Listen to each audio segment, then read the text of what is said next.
এগুলো তাহলে ইলিশ, তাই না? আমি তো ইলিশ খাই না, তাহলে ফিলিং বাজার করি না। হ্যাঁ,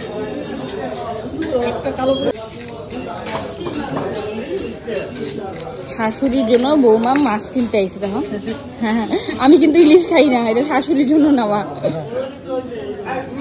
450 গ্রাম ওইটা ফোনে প্যাক করবে। এটা কত পড়লো তাহলে? এটা 400 গ্রাম। 400 গ্রাম কত? 480 টাকা। আর ওইটা? ওটা হলো 540 টাকা। 540 টাকা, তাহলে 1020 টাকা। 1020 টাকা। আচ্ছা, তাহলে আমার বাজার ইলিশ।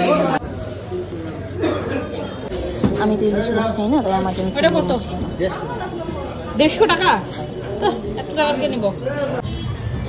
লোকাল ইলিশ আনলাম, লোকাল ইলিশ 2টা।